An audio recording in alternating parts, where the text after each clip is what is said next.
Open it up. There All right. Yeah. There we go. Now we got to push the pot a little bit. You know what I'm saying? Oh. Oh. Pushing the pot. Samuel, I didn't know you were that kind of guy. Well, I didn't know you push pods. I'm moving a little slow right now. I don't know why it didn't pop up right away. Dude, I don't know either. I'm sure there's some technological difficulties lying in wait for us tonight. I got it. There usually is. You got it? Yeah, I got it. I gotta send it in the Feel chat, free to push though. the pod along with us if you're watching on Twitter. Let's go ahead and hit that retweet button. We appreciate it. And there's that from Sam. There's my message from Sam. You got that. We are live. Yeah. Very nice. Very nice indeed. All right. You ready to go? Consider it pushed. Yeah, I'm ready when you are, buddy. 3, 2, 1. Philly! Hello, everybody. Hello, Philadelphia. Welcome back once again to yet another very special episode, very sexually charged episode of the Wolves of Broad Street podcast. As always, my name is Ryan Conway. Joining me here is my classically handsome and illustrious co-host, Sam Glavin. And of course, we have our, we got our boy behind the glass, James G. I mean, he's just a pile of twisted steel and sex appeal, this guy. So we're coming at you all live. We're coming in hot tonight with our episode 69 special. I'm feeling good. Sam, I hope you're feeling good. Before we get started talking birds, I just want to say, nice.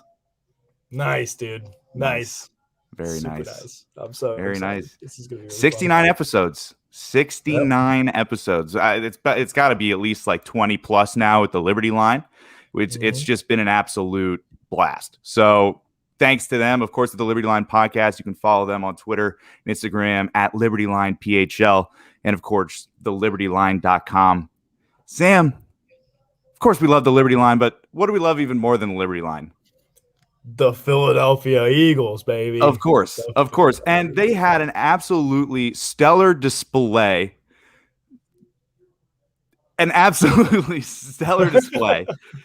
From our Philadelphia Eagles against the Atlanta Falcons on the road. I mean, all the questions that we had, does Jalen Hurts have poise in the pocket? What's Sirianni's scheme? What's Gannon's scheme going to look like on the offense and defense, respectively? So what are some questions that you had that maybe you had answered, or who's someone that stood out to you? I don't know if all my questions have been totally, completely, 100% answered. Right. Obviously, it's only one game, and they did play the Atlanta Falcons. Let's just get that out of the way. Yeah. Right away. They did play the Atlanta Falcons. They were a very, very bad football team, and we expected them to be a very bad football team. They exceeded my score prediction of 21-7, and they beat them 32-6, which is pretty cool. Yeah. It's hard not to start off with Jalen Hurts. I mean, he was Liberty Line player of the game. He was phenomenal. I mean, he was just so good. I know Seamus G's got the stats somewhere in there for us, but he looked like a veteran out there. He really did. Yeah, and as you see right here, 27 for 35, 77% completion rate, 264 yards, 62 yards rushing on 7 attempts, which is really, really good. And then a 72.8 QBR. That's a great showing. What else do you want from the guy? There's really not much else I could add. I mean, you can get really nitpicky. There were a couple underthrows, that one deep bomb to Ertz along the boundary that, Ertz had to kind of come back to. Those, but that's still, he hasn't played a real NFL game in a year, or at least, and we saw him progress throughout the game, just becoming more and more comfortable in the pocket. And he looks great. He's got a nice rapport with our young wide receivers. He's got an even better rapport with Nick Sirianni, who is just, I mean, you saw their handshake on the sidelines. Absolutely love to see that energy coming from there. And it's hard not to be high energy. 32-6 win in a packed house in Atlanta. Of course, Philly fans travel notoriously well. So, and was it Lil Bow Wow that even complained about how taken over the Mercedes-Benz Stadium was in Atlanta? I didn't even hear about that. He went live on IG afterwards, or posted on his story. It was like, damn, man, these Philly fans came in and made us look silly. Yeah, feels good. It felt great. It felt really, really great. And like Bob is saying in the chat right now, Hurts is on the come up, and Wentz had himself a pretty bad game. But I was talking to one of my Colts fans, and he was saying that it wasn't totally Wentz's fault; it was the offensive line. But I'm not here to talk about Carson Wentz. I'm here to talk about Jalen Hurts. Yeah. I just can't get over how much he just looked so comfortable out there. He was making the right decisions when he needed to make them. He didn't have any. I don't think he had any picks. No picks. It was a sight to see. And then obviously the offensive line, as long as they stay healthy, that was my biggest prayer for that whole game was for that offensive line to stay healthy for Jalen Hurts, because if he has that kind of protection for a full season, Yeah. it's gonna be scary. It's gonna be scary for the rest of the league, man. And we already saw it. People are already high on him. His jersey percentage or buying percentage went up 500%. I think the stat was. Yeah. So, Second highest selling jersey in the league. It's Wednesday. After the game on Sunday, ended at 4:00 from then until now, increased 500%. I mean, of course, you and I have always been Jalen Hurts fans, at least since he's gotten to the pros, since he's been here at the Eagles, and especially over this offseason and training camp. We've seen him grow as a leader in the locker room. We've seen him gain the respect of his teammates and play, while he struggled, and at the end of last year, anybody would have struggled. But we've seen him really come into his own. So you really do love to see that. We talk about those intangibles all the time. It's the next thing I was going to bring up. Yeah, dude, the leadership qualities, just the vibes on the sideline. It's really something to behold, and we owe him a lot of credit. For. I mean, this is his second year in the league, and he's come in and been a consummate professional. And of course, it's one game. I'm not going to go crazy like, oh my God, he's MVP. But his odds before that game were 50-1. And he got so many bets, they moved it to 40-1. And that's a pretty hefty odds change for a dark horse MVP candidate. So people were throwing money down like crazy on this kid. And it's hard to blame him. It's hard not to like what you see from Jalen Hurts right now. I agree. And then not to shift the spotlight away from Jalen Hurts, but there are other people on this team that played really, really well on the offensive side of the ball, especially the wide receiving core. Wide receiving core also looked like a bunch of veterans out there. I don't even know if I saw Greg Ward out there once, because all the other guys were playing really well. A guy that showed up who I didn't expect to show up at all or even get any playing time was Kenneth Gainwell. Got his first career touchdown. Where did he come from? They had him in the backfield and they had him in the slot. I love having a guy like that, having a utility player like that, a Swiss Army knife, if you will. Totally. It's pretty nice. I'm excited about what he's going to be able to do as kind of like a switch role kind of guy, just an offensive weapon. Devontae Smith, first career catch, touchdown, baby. Come on now. That was awesome. And then, other guys. Plus, Watkins had an awesome first half, kind of disappeared in the second half a little bit, but they all played really well, man. Yeah. What else do you want? No, there's really not much we can ask for. I mean, we got Jalen Hurts spreading the ball around, and I really do like Sirianni's scheme, or at least what we've seen of it so far. A lot of quick passes to the boundary, and then the occasional deep shot, and that is really how. I mean, there was an interesting heat map that came out of Russell Wilson's passing chart, and it was all from just from this past week. It was all short, quick routes to the outside until you have that elite wide receiver talent, you can take a shot deep. And we have that elite wide receiver talent, at least in my opinion, at least one guy. Devontae Smith absolutely is an elite wide receiver already. I mean, we saw it immediately. I mean, he just was burning people left and right. He didn't, have the most catches or the most yards, but that's because our offense did such a good job of spreading the ball around. Like all the receiving touchdowns came from different people. We saw Kenny G. Crazy. Kenny G. Yeah. Yeah. And the other thing that I was going to bring up was the blocking from the wide receivers after somebody caught a screen pass in the flat there. It was really nice to see, especially out of the rookies too. Maybe you get a rookie here and there who's like, I don't want to block. I'm a wide receiver. Not these guys. Right. These guys are dogs. I don't block. I catch footballs. But no, not here. Sirianni, that's not going to fly with Nick. It's not going to fly at all.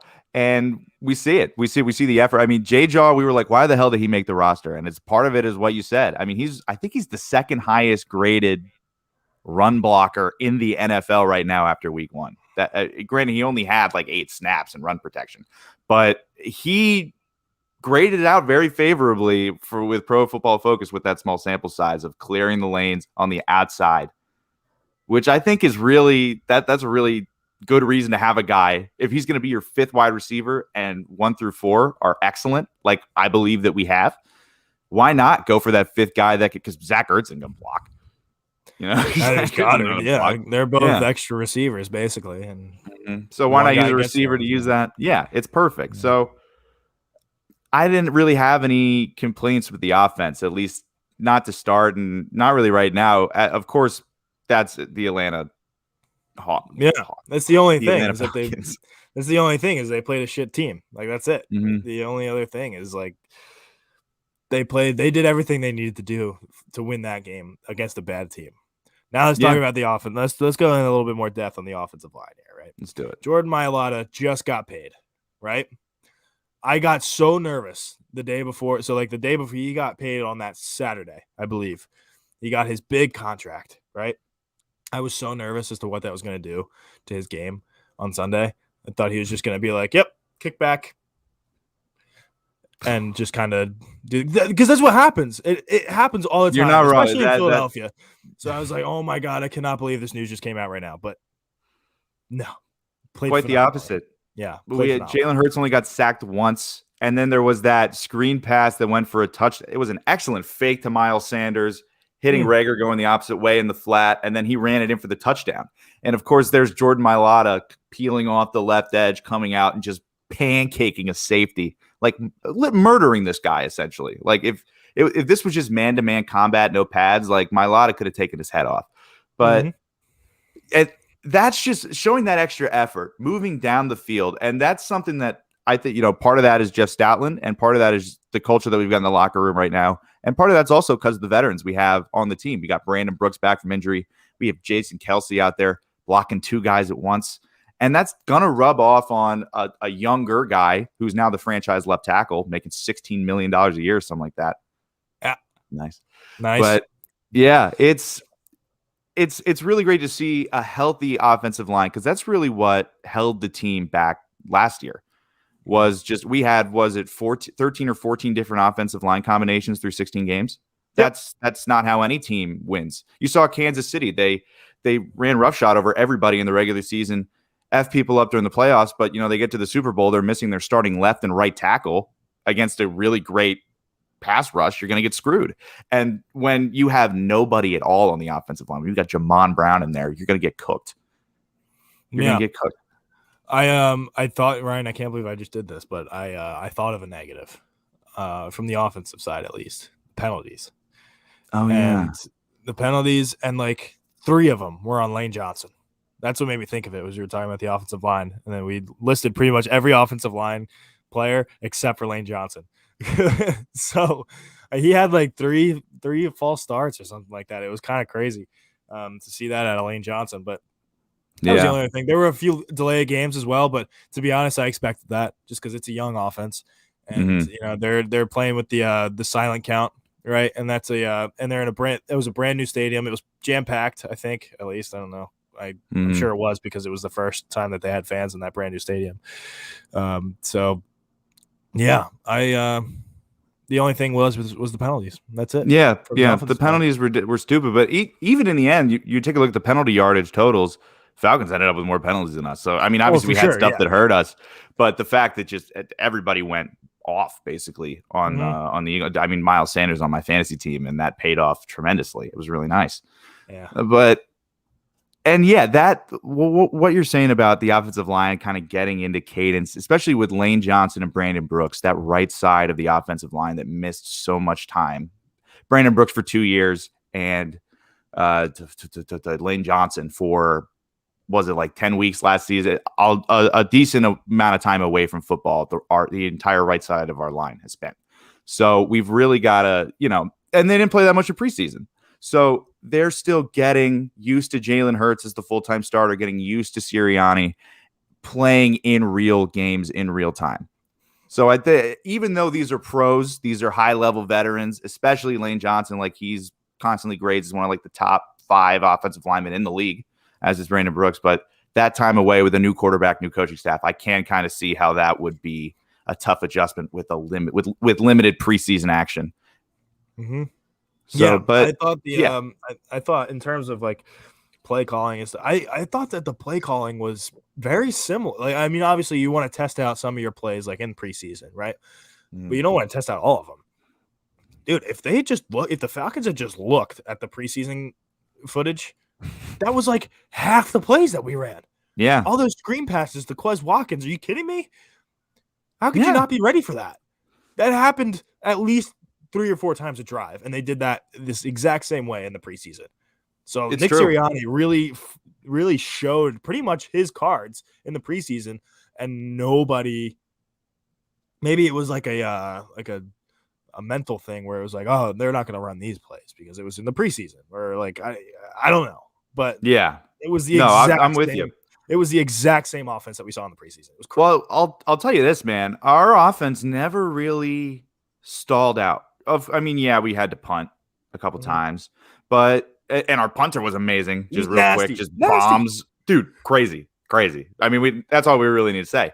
But you take a look at what we were doing on the field there, and yeah, like you said, it looked like preseason because we were just dicing them with our basic offense. You only really got to pull out those plays or the trickeration or really change the scheme up against a legitimate opponent. Not that, if it's NFL any given Sunday, but we ended up, we ran our plays. We scored a touchdown pretty much immediately. We scored another one, and we were just kind of like, all right, let's just keep doing the same thing until it stops working.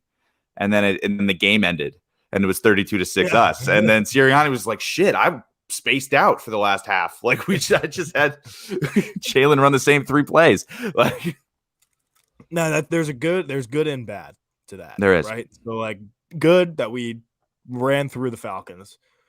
Bad thing is that probably not going to be the same, or probably shouldn't be the same type of game plan as we go into next week. Who do we play next week? I forget. We play the San Francisco 49ers. Okay, so they're like a little bit better than the Falcons. Yeah, I would say.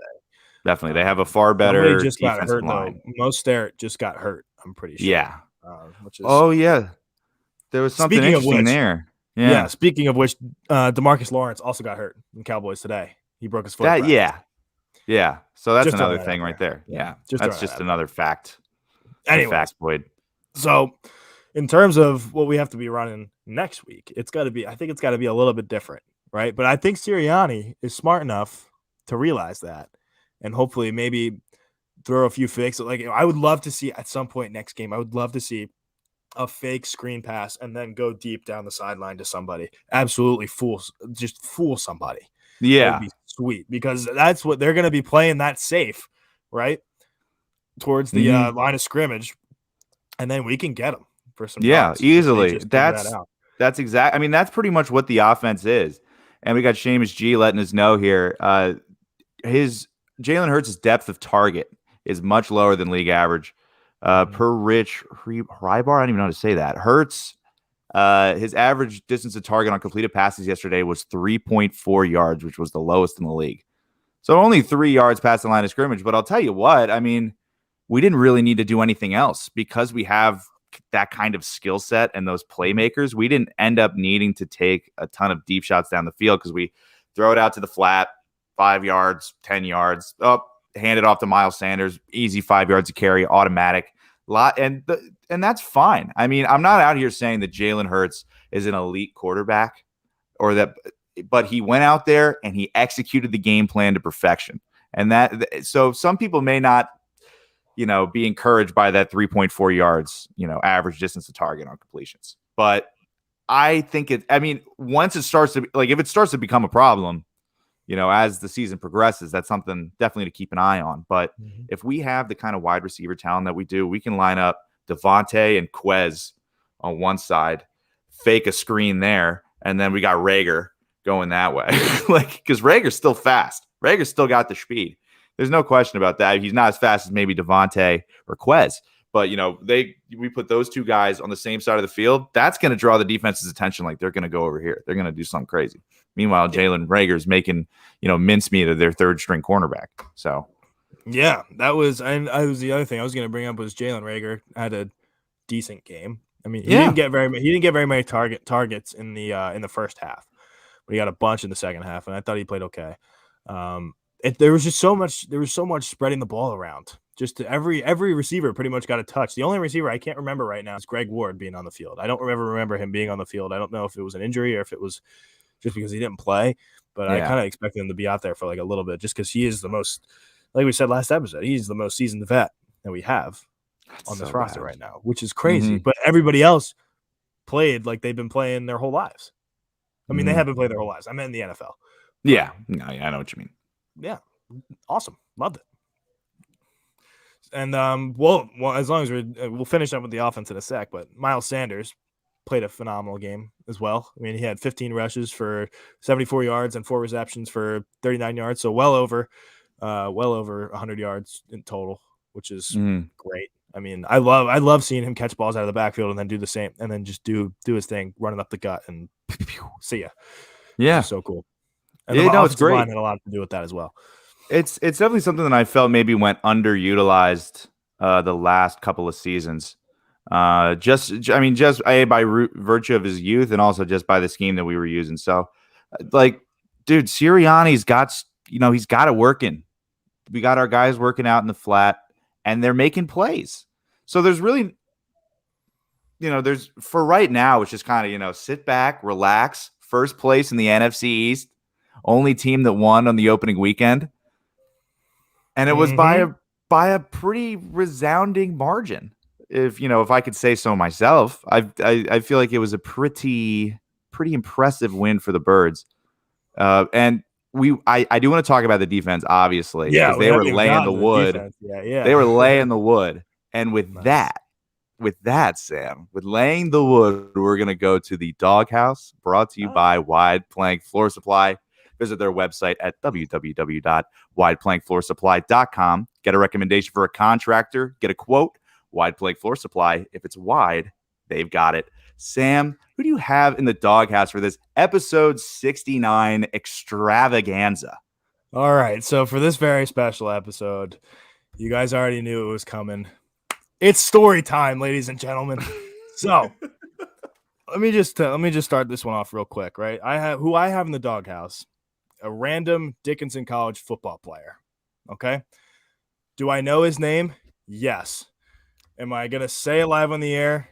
No, because I am also the official broadcaster for Dickinson football, and I'm not supposed to get into altercations with football players. So here we go. So it's a Saturday night, right?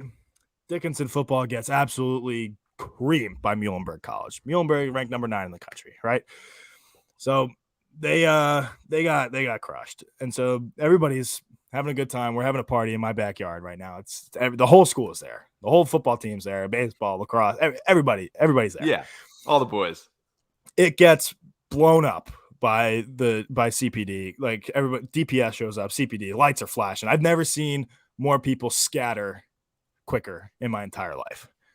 So I go up to the DPS officer because we're boys, and I was like, Officer Dimmick, like, what's going on? He's like, Sam, I need you to shut it down. Like, it's too loud. And there's people in town. He's here trying to sleep. Like, I get it. So I was like, cut the music. Let's get everybody out of here. I'm getting like the last of the stragglers out of my backyard. And this guy comes up to me. I'd seen him around before. It's a small campus. And he comes up to me. He's like, why aren't you picking up the trash? And I was like, well, I was just over there talking to the officer. And, he said to just get everybody out of here and pick up the trash tomorrow. And he was like, oh, okay. Well, we're going to help you out a little bit and pick up the trash, but you should be picking up the trash as well. And I was like, I know, I got it covered. Like, we'll be all right. And he was like, well, we know how it works. Like, we lived here last year.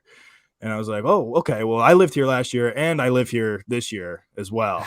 So we've got it covered, dude. Trust me. He was like, freak. Okay, here's the best part. I quote, if you were a leader, you would be picking up the trash right now. He said that to me, to my face. If you were a leader? Yes. He said that to me. And I was like, all right, time to go, bud. You're out of here. You're fucking gone. So he was like, what? I'm just trying to help you out, man. I'm just trying to help you out. I was like, no, you're being a dick is what you're doing. So then my buddy comes up to me and he's like, everything okay here? And I was like, no, I was just telling this guy that he should leave. And you're the worst. Okay. My buddy has had a few beers in him, and he gets into a screaming match with this guy. And my house is kind of so like there's like a little slope outside of my back door, and this guy, the random Dickinson football player, is standing on it. So he pushes my friend, and I push him right down the hill, and he goes stumbling. And then a swarm of football players come, and a swarm of baseball players come, and I was like, "Hold on a second, this is ridiculous. Your buddy's hammered, and he's being a dick. Get him out of here. Get off my property. Like, just be gone that was from it. me." Dude, That was that's it. so bad. That's like I just walked up to you. Say I notice your shoe was untied. Mhm. And I walk up to you and I try to tie your shoe for you. And then I get mad at you when you tell me to stop. That's basically that's Exactly like right. Yeah. Hey man, I'm just trying to help. You're like, could you get the fuck off me? Like, Yes, it's exactly right. I'm like, what are you that's such freak behavior. That's such Oh my God. Also, if you were a leader, you would be cleaning up the trash. That guy does not have a good relationship with his dad at all. It was a direct not quote. at all. It was a direct quote. I did not paraphrase that. That's so bad. I That's was so bad. I stood there with my mouth open like this, like, dude. did you really just say that to me? I don't even know what I don't know what I like how I could like what my like how would my body have reacted? Would I just fallen down laughing? Like I don't even know. That's so ridiculous. Oh my God. Bad. Yeah, it's bad. Anyways, who do you have in the doghouse? All right. So, I mean, this is a sort of an abridged story time. I got to throw my former friend and media member at beercan.brain on Twitter. Beercan brain. Dude, I mean, this was my boy. I mean, he popped up on Twitter like a few weeks ago and was writing some really funny shit. Like, let's give the fanatic a flamethrower. The Gardner Minshew Chronicles, where there's like stage directions and photos and dialogue. And this shit is honestly hilarious. And I'm like the only guy liking on his tweets and retweeting and interacting with him. And Drew and I are like, you know what, dude, fuck it. Come right for us. Come right for the Liberty Line. We'll send you the WordPress. And he's like, oh, yeah. But fuck, man. Like now he's just gone ahead and signed with another group of heathens on the internet doing Philly sports blogs. And it's breaking my heart, man, because I really thought that, he could come through and, do some funny shit. We could really collaborate on some funny ass written content, video, podcasting. But no, he's on that side. So he can stay on that side. Yeah. I'm out. He's dead to me. Fuck him. Yeah. That fuck sucks. He could be even more famous than he is now. I don't know how famous he is. I don't really know too much about him. You got fewer followers than I do on Twitter. I'll tell you that much. And I don't have any at all. So we don't have very many followers at all.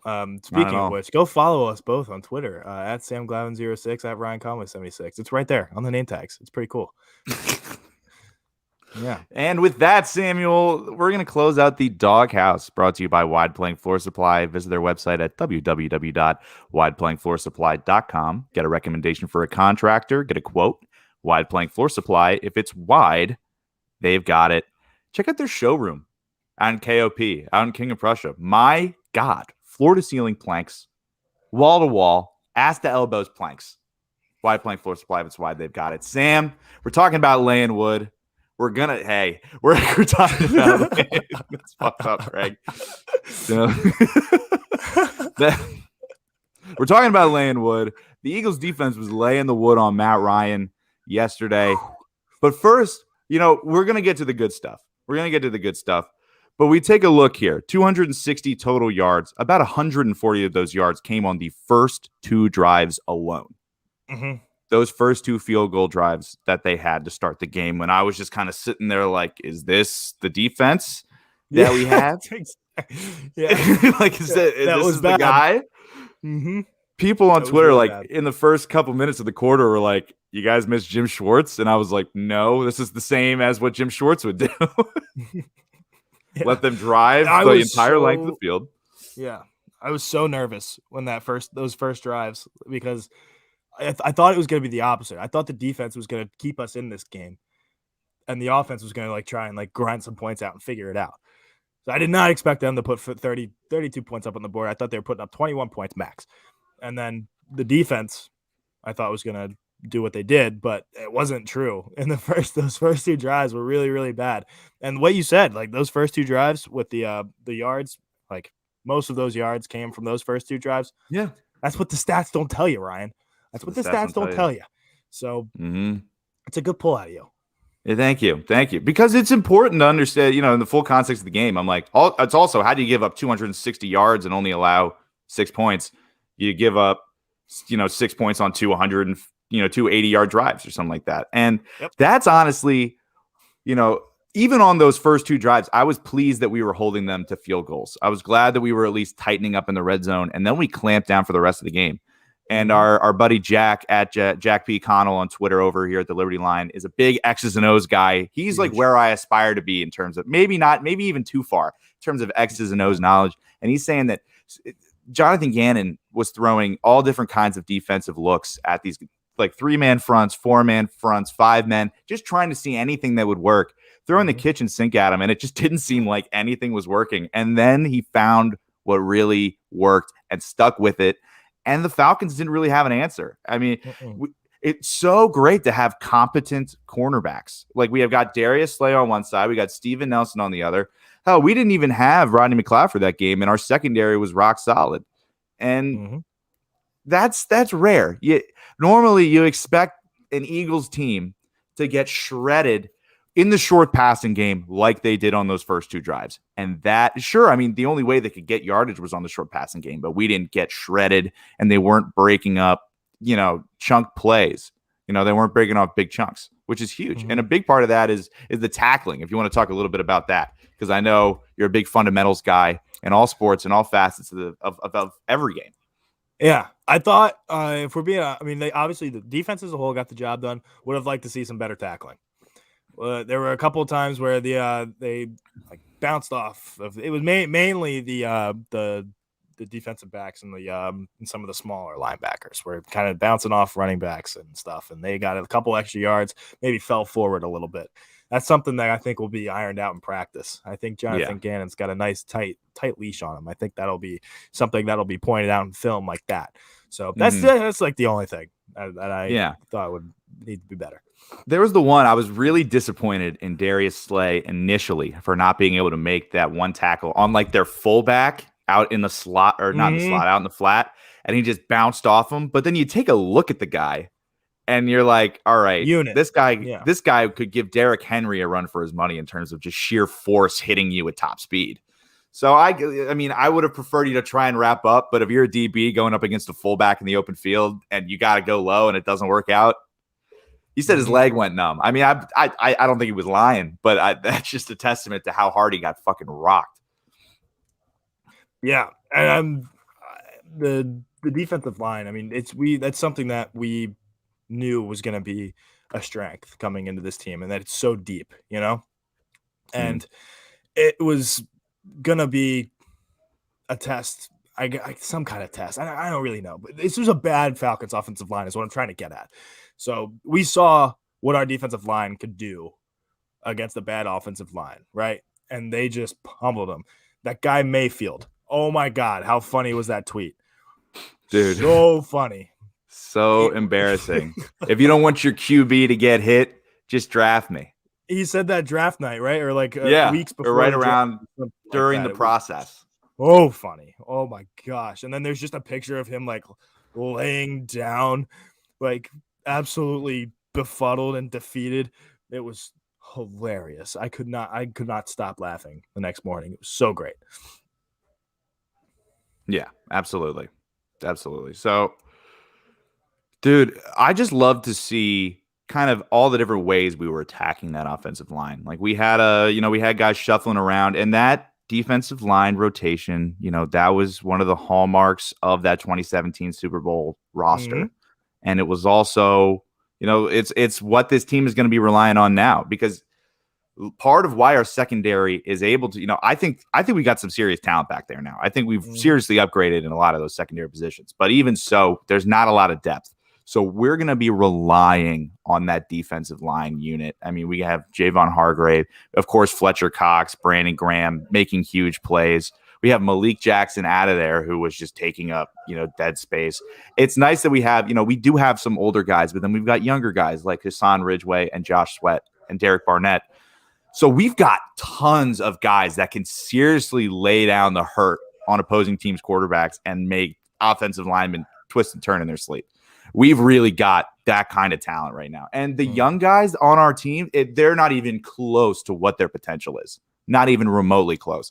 So with a cornerback or a former cornerback coach as our DC combined with just the sheer amount of defensive line talent that we have, and honestly, our linebackers look good too. I think this is the first time we've had a solid defensive unit in a long time. Granted, again, that was against the Falcons. The Falcons below. They have Kyle Pitts and they have Calvin Ridley, and that's it. Yep. Really, that's it. I'm sure Hayden Hurst and those guys are fine, but that's really all they got. So when we go up against the Niners next week, I mean, they're going to have Deebo Samuel, George Kittle, who else? Brandon Ayuk, who had no catches week 1, which was odd. He wrecked the Eagles last year. Exactly. That was so surprising to see that. So it'll be interesting to see, especially part of it is we're going to have to prepare for 2 quarterbacks. I mean, we've got Jimmy Garoppolo and we've got Trey Lance, and they're 2 completely different players. One of them actually has arm talent and the other one doesn't. But so that's something we're going to have to account for, because Kyle Shanahan's not afraid to, just call in Trey Lance in the red zone and give him that passing touchdown. And that's going to change the complexion of the game big time. Yeah. And this is something I think we should maybe start to get into a little bit, but Seamus G's got the betting stuff in the private chat here. So the 49ers are favorites -3. The over-under is being set at 48 total points. The money line, Eagles +150 and 49ers -170. So the Eagles are going in as dogs in this game. But you know what no they say, shit. Ryan. You know what they say? What do they say? Hungry dogs run faster. That's what they say. That's true. They do say that. And I'm pretty sure the Eagles were underdogs in last week's game, which I could not wrap my mind around. They were. First of all, yeah, but that was a little stupid, to be honest. We were like +130 on the road. I'm just like, I mean, I guess, dude, part of it's just that our injuries last year, and everyone thinks, oh, this team is the same as that team from week 17 of last year. It's just not the same fucking team at all. I mean, we've got a lot of the same names and same faces, but this, like we said, I guess those questions, a lack of any answers as to how good they could potentially be, is why people slept on the Philadelphia Eagles. It's why people weren't buying Jalen Hurts jerseys at the rate they are right now, because we just didn't know. Yeah. We just didn't know what we had on our hands. I'll tell you who the real culprit is. It's the national fucking media, because they had us ranked almost dead last for absolutely no reason. Actually, for all the reasons that you just said, because apparently they just think that we're the exact same team. And then we didn't draft any rookies. We didn't draft any elite talent. Jalen Hurts isn't elite. He didn't even make whatever his name, McLean's freaking quarterback list or whatever that was. Chris Sims. Yeah, Chris Sims. He didn't make his top 40 quarterbacks. Chris Sims is one of the dumbest people in the national media. I don't know what his deal is. I don't know why he just refused. Like, he was a guy that was a decent player. I would decent is too far. He wasn't that good a player, but he's just one of those guys that can't evaluate talent to save his life, even though he played the game. I mean, either that or he's just a closed-minded individual. Which he is. I think Jalen Hurts is going to regret, or he's going to make him regret that. But honestly, I mean, I know we talked about this like a while back, weeks ago, Ryan. But like, how do you not rank a starting quarter? So there's 32 teams in the NFL, right? Mm-hmm. 32 teams are going to have a starting quarterback, right? Yeah. Jalen Hurts is the starter for the Philadelphia Eagles. You're telling me he doesn't even crack the top 40? That doesn't make any sense. It makes zero sense. It's math. It's literally math. And I suck at math, Ryan. We're not numbers guys. Never have been. Stupid. Sorry, I just got a little angry there for a second. Silly. Sam, so right now, Seamus, she's letting us know they've got a 40% chance to win via DraftKings, the Eagles. That's what they're given.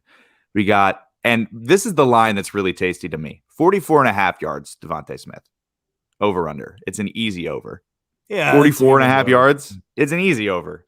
Yeah. How many yards? He had more than that last game or this past week, right? I'm pretty sure. Yeah. You parlay that together on, whatever app decides to pay us, and and you could probably have logged in actually with a code that we would have, but that it's been 2 weeks. Yeah, so that's okay. What can you do, Sam? I feel, let's move away from the Eagles and let's move into a new segment that we're introducing for the very first time live on the air. Of course, it is the Made Guy segment. And of course, the Made Guy, where it's inducting a Philadelphia athlete into the family as a Made Guy, untouchable from here on out. And examples of Made Guys in the past, of course, Sam, we got guys like Chase Utley, Made Guy. Made Guy. That three, that trio from that World Series teams, Made Guys easily. So Dr. J, Made Guy. AI, a Made Guy. And dog. Right now, Sam, we've got two inductees into the Balboa crime family here on the Wolves of Broad Street podcast, brought to you by the Liberty Line. Sam, who have you got? Who is your nomination to join the family? This has been a long time coming, and I'm very, very pleased and very blessed to be able to announce that Bryce Harper will be the next Made Guy for the Balboa crime family. I think it's a solid decision. To be honest, I would have liked to make that announcement a few years ago, but he didn't deserve it. A couple of years, these past years, but he finally earned his spot at the end of the All-Star break, where he just decided to pop off and maybe go for an MVP run. Yeah. So that's it. Exactly. He's hitting well over 300 right now. He's got like 33 dingers or something like that, and OPS through the roof, over 1 right now, which is awesome. Yeah. Made Guy. Made Guy, 100% of the way. Bryce Harper. I mean, you take a look at Bryce. He's wicked with a bat in his hand. He's a good earner. He cares about the community. He gives back, and he loves his wife and kids and his mother. If there's anything that makes him worthy of being a Made Guy, it's those right there. On top of the fact that he is one of the best, if not one of the top 2 best players in baseball right now. Yeah, it's about what you do off the field as much as you do on the field. You know what I'm saying, Ryan? It is. Ben Simmons, not a Made Guy. Got that contract extension, not a Made Guy. Might go get himself whacked pretty soon, actually. Might end up getting whacked for sure. And Sam, I'm going to put forth my own nomination because it's about time. He'll be a Sixer for the next 5 years minimum. Joel Embiid. Give me a little pop over the yeah. Where's the freaking gabagool? Yeah. Over here. All right, so I mean, my guy JoJo. I mean, there's no question as to what why he's a Made Guy. MVP caliber campaign on one knee. It's Joel Embiid. Signed that $200 million extension. That's my guy. So Joel Embiid, welcome to the family. You're a Made Guy, and that's been Made Guys brought to you by the Liberty Line at Liberty Line PHL on Twitter. Sam Glavin. So we're not really going to talk Sixers because fuck that. But Phillies right now, man. The Phillies. What's going on, man? What the fuck? What I tell you? What I tell you last episode, Ryan? They're a 500 team. We're literally 500 right now. 500 team. They're literally 500. Seamus G, roll the stats for the freaking Phillies right now. This is, I'm ready to get angry again. It's so bad. I'm gonna be totally honest with the listeners and with you, Ryan. I haven't watched a whole lot of Phillies baseball recently. As you know, I'm back at college. They're playing in the day far more than they are at night at some points in the last 2 weeks. Yeah, so they're 72 and 72 right now. What's going on? The only guy that's playing well right now is Bryce Harper. I heard Kyle Gibson actually pitched pretty well last night. But the other guys, I mean, we have some injuries. Rhys Hoskins is out. Didi Gregorius sucks this year. JT Realmuto sucks this year. Let's talk about that. Hold on. Hold the phone. JT Realmuto, what's going on with him, dude? Dude, it's so disappointing that someone that we campaigned so hard for signed JT, Bryce Harper, Made Guy, untouchable now. untouchable. So I'm not criticizing him for this, but I'm saying that JT was worthy of that praise from Bryce Harper. It's amazing how things can change in a year. I mean, he steps up to the plate. I'm completely uninspired. He looks uncomfortable. I feel uncomfortable watching him. I feel the double play ball. I can feel it in my nuggets. Yep. When he steps up to the plate every time. It's horrible. He's just going to roll over. Like, I'm so sick of seeing him hit a ground ball to the shortstop and to the third baseman. We're striking out. Hit the ball up the middle and go up the opposite field. Choke up on the bat. Figure it out. Get out of the slump. It's terrible. He's hitting in like 260s right now. It's terrible. Mm-hmm. And that's a big reason why the Phillies right now are 4.5 games back in the division and 3 games back in the wild card. I didn't actually think that they would move up this much in the wild card race because at some point they were like 10.5 games back in the wild card. I don't totally know how the whole wild card thing works, being a baseball guy, but they're 4.5. It's September, and they haven't shown me that they deserve to make the playoffs. Do I want them to make the playoffs? Sure, I do, but they're not gonna. I'm fine with a wild card game.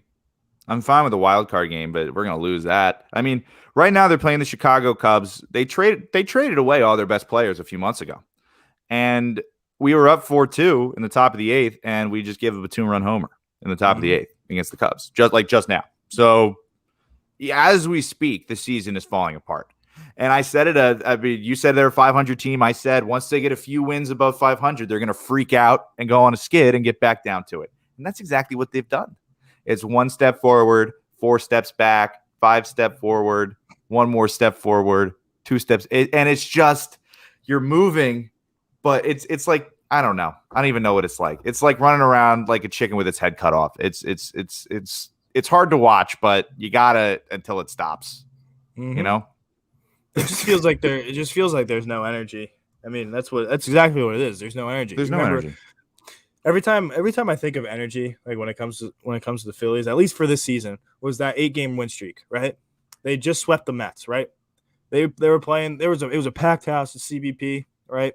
They just got off a couple game win streak, playing some out of league teams. I can't really remember, but they went in going to play the Mets, who were at the time atop the division, and they needed to, I believe, win 2 games to tie them, and we needed to win the 3 to take over first place. And you know what they did? They went in. They were like, "All right, let's put our nuts on the table and let's go sweep these assholes." And that's exactly what they did. Yeah, but Sam, their nuts have shrunk in the cool autumn breeze. Mm-hmm. And as we get closer, it's not even cold out yet, right? It's not even fucking cold. If anything, dude, it's too hot. I'm ready. I'm ready to go. I'm ready to move into the cool weather. I'm ready to get there, but we're not getting there yet. And dude, why is it every time we sit down to record, or at least the Phils show signs of life? I mean, outside of this time, the last 3 times, the Phils have shown signs of life, signs of streaking over the last 3 episodes we've done before tonight. And now I think we can finally just sit here and say it's over. It's not mathematically over, but I think we can just sit here and say there's no real reason. It's not that I don't want them to succeed. Of course I do. But I don't even know. Like, dude, football's here. If I have time, I'm going to watch Phillies baseball now. I mean, I'll keep up with it for the podcast, for the brand, but I'm not going to be investing my emotional capital into the Philadelphia Phillies just because there's no point. It's like health insurance. Why do we even have it? You're going to get sick, right?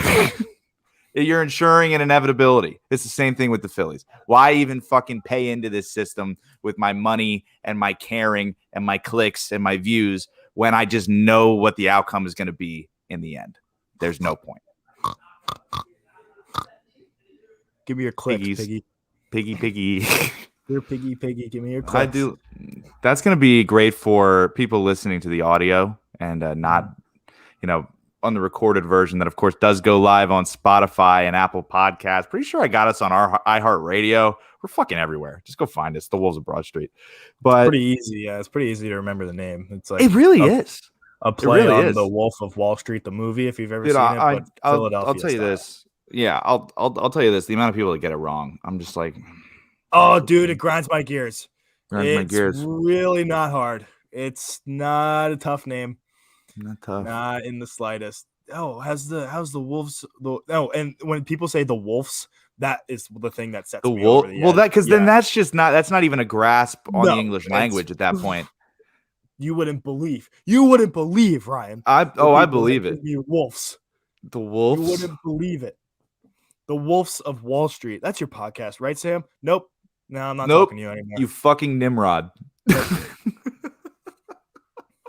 That's it. So before we close out the Phillies here real quick, and then we go into our other very, very special segment, Seamus G is graciously enough pulled out the records from the last 3 years of Phillies play. 4 years, sorry. My math was wrong.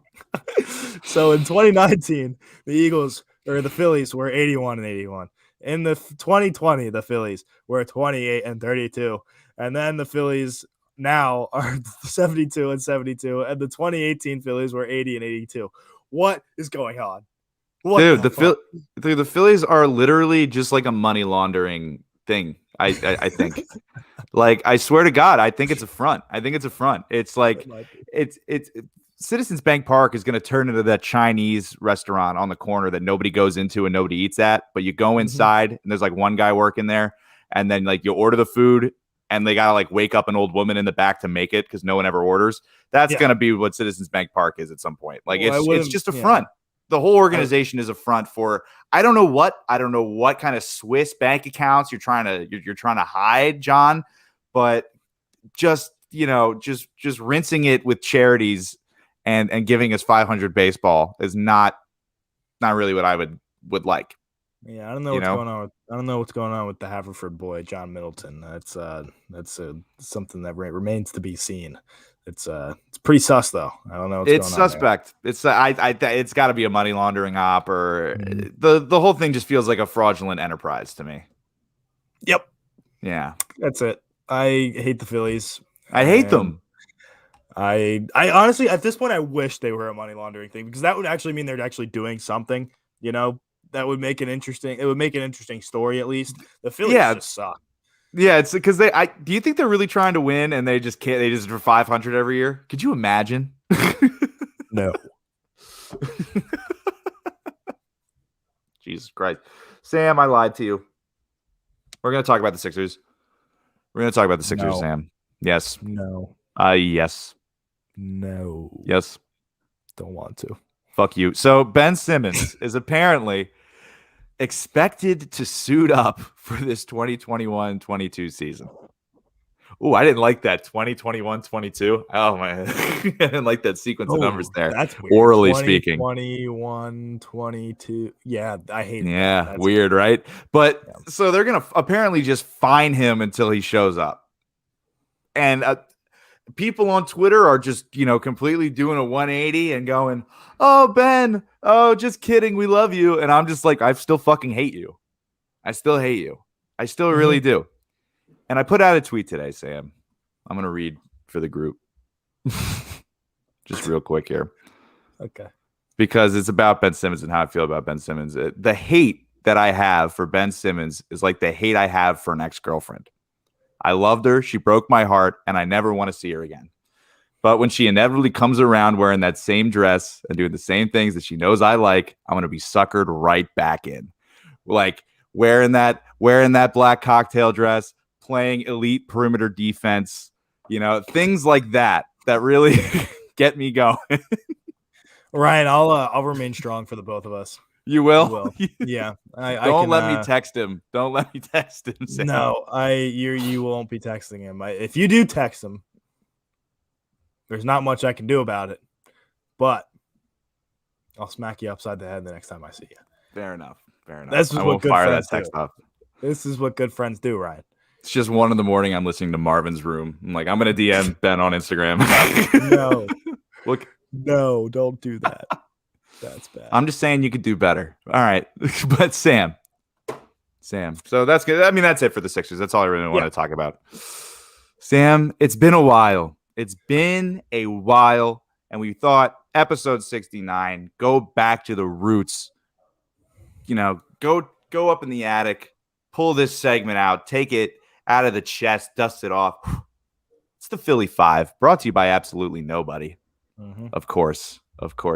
Unsullied by sponsorship since 2019. And Seamus G, throw up what we got for this week's Philly 5. Top 5 animated characters. This could be TV, movies, video games. If it's a person or a thing that lives, that exists in an animated something, it's fair game. And Sam, we're going to go back and forth here. A little back and forth. And I want you to open it up. All right. To open it up, I've got a pretty blatant, I think, list maker just right here. It's not a haymaker. It's just a guy that needs to be on there, and it's Mickey Mouse. Mickey Mouse is just, he's obviously the face of a company that owns the entire fucking world and is just in everything Disney related. He's like the first big Disney thing. That's it. Mickey Mouse. It might be a Mickey Mouse answer, but it is a bit of a Mickey Mouse answer. It is a bit of a. He needs to be on there. He needs to be on there. Mickey Glavin. No. Yes. No. Sam Davis. All right, so I'm going to open up with a character from South Park. My man Randy Marsh. I mean, from the episode where he put his balls into a microwave to get ball cancer on purpose so he could get medical marijuana, to when it was revealed that he was in fact the singer Lord. Randy Marsh is a man of many talents, many faces, many characters, and he hasn't gotten old after like 20 seasons. So I got to give it to him. One of the funniest guys, probably one of the funniest characters in the history of television. Yeah, that's a good one. Number 2 is one that hits close to home for me and my boys listening right now, Seamus G and Pierce Glavin and Eamon Glavin. Dory from Finding Nemo. That is a phenomenal character, one that we all know and love. And shout out to our other cousin, Colleen Eccles. That's one of our favorite Disney Pixar movies. And Dory is just a phenomenal character and one that we all know and love. Absolutely. I'm going to follow that up with Hank Hill, another TV dad. I've gotten the TV dads out of the way. But, dude, King of the Hill is a banger. It is so goddamn, and you use that GIF all the time, which pleases I do. I don't even watch that show, and I just think it's hilarious that it's the host that he's like. Yeah, whenever you make a blunder, you send that. It's great. But yeah, man, if nobody's seen King of the Hill, it's on Hulu. I say go check it out. Hank Hill, Animal, Propane Salesman of the Year, so many years running. Who you got, Sam?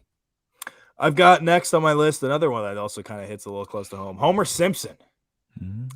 From The Simpsons. That was another thing that Seamus and I used to watch all the time. And obviously a part of the longest running TV series ever. The main character, the main guy, Homer Simpson. So funny. Yeah, absolutely. Dude, and this here, I mean, this guy, he's in the middle of the list. Of course, in no particular order. I can't believe I forgot to say that. This is not a ranking system. This is just a group of 5. I got to throw my man SpongeBob SquarePants into the mix here. I mean, it was the first name I wrote down on the list. Grew up with the GOAT, SpongeBob SquarePants. Dude, I mean, still going on today. One of the greatest, most iconic characters in the history of entertainment. Mickey Mouse can suck it when it comes to SpongeBob. SpongeBob is my GOAT. He's my GOAT. It's the Mickey Mouse, SpongeBob, Jordan, LeBron. It's not really that close. Mickey Mouse has been around so much longer. It's been Mickey Mouse a bitch, though. All right.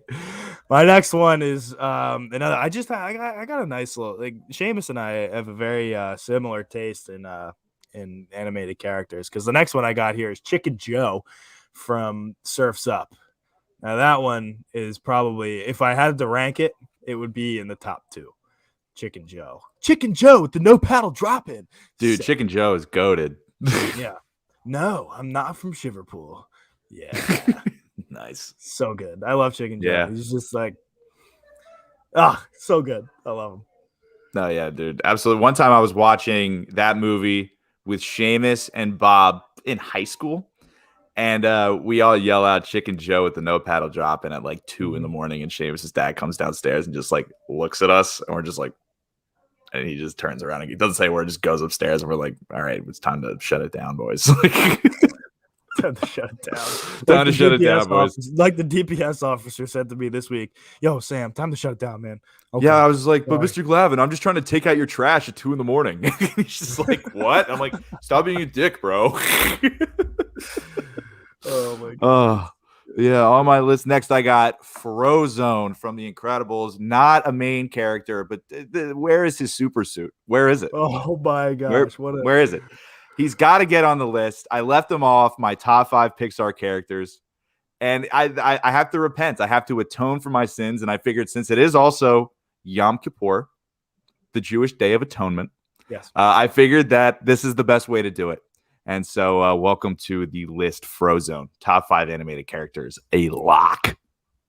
I've also got a that's a good one. I'm a little pissed I didn't get that one on my list. But You a dumb probably hoe. just as pissed as you were that you didn't get him on your Pixar list. So Yeah. I think we're okay there. Pissed or embarrassed? Just shame. I'm also going to go with the Pixar character, and this is I think one of my favorite characters of all time in terms of anything, animated, whatever. And it is indeed Woody from Toy Story. I still have the doll, the Woody doll, and the Buzz. It was tough. It was tough for me to pick between Woody and Buzz. I thought about asking if I could do just Woody and Buzz together, but I decided not to. I went with Woody just because he was the one that I had. I wrote Sam on my doll. I wrote Sam underneath his boot, like Andy did. Yeah. Yeah. Is there any letters backwards? A and M is kind of hard to do considering they're symmetrical. No letters backwards. I wasn't that stupid. No. That's it. All right. That's what I got. So to close out my list, Sam, of course, you know I got to break out the haymaker. Mm-hmm. I'm throwing it way, way back to the original Pokemon series. I got to go with Squirtle. Squirtle, dude. Squirtle was an absolute menace in his day. The Squirtle Squad alone warrants a spot on this list.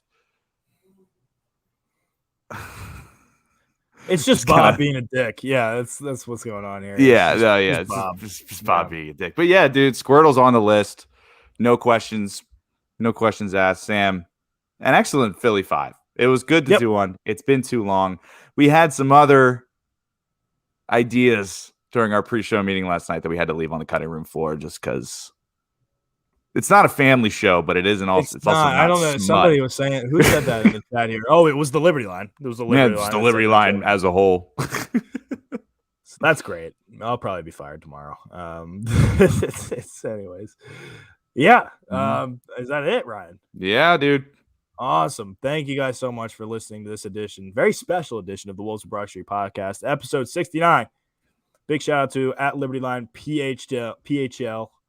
And of course, follow them on Twitter @LibertyLinePHL. Follow us on Twitch. Follow @WolvesAbroadST on Instagram, Twitter, and what's the other thing? TikTok. That's the new one. And then also Wolves of Broad Street on YouTube.